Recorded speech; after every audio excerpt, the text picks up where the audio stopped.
is Kim, and I used to live in this house directly behind me. We had a lot of creepy things that happened. First of all, the doors upstairs were always opening and closing on their own. I would be home by myself downstairs and hear the creaking of the door open or the slamming of the door shut. Our children, who were pretty young at the time that we lived there, wouldn't even use the upstairs bathroom alone.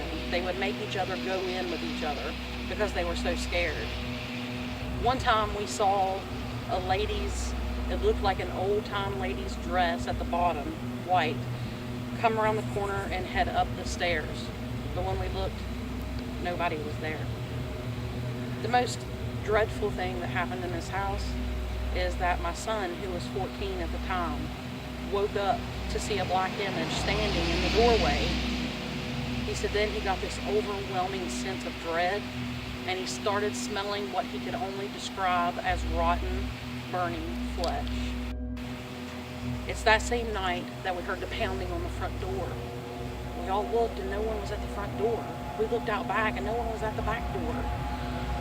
My stepdaughter took pictures that night just of the house, and big orbs showed up in various places of the house. Also, my daughter that lived in the upstairs bedroom could not keep the windows shut. She would shut them. In the middle of the night, she'd wake up, they'd be open. We met this lady who claimed to have psychic abilities. She said, I think a lot of things are happening here at your house. Let me draw you a picture. She drew a picture of my daughter in her bed with a spirit opening the window, the room. She always had this happen. Our little dogs, we have little chihuahuas, they would go to the kitchen of the house and stand and stare. The hair on the back of their back would stand up and they would bark and growl like something was there. Yet we couldn't find anything.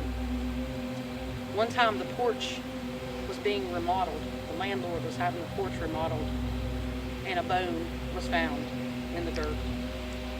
Can't swear that it was a femur. Sure looked like a femur to me. Called one of the local police officers. He came and looked at it. He said, yeah, maybe it's just of an animal. I guess we'll never know. We didn't want to keep that bone around, so we ditched it. We put it in the trash. Hopefully the current residents don't have any weird happenings here, but all I can say is don't go in the basement alone. Just when you're standing at the washer and dryer and you hear somebody come down the steps and feel them walk behind you, turn around to see what one of the little kids are doing. Nobody's there. A lot of weird stories for here on Virginia Street in Ravenswood.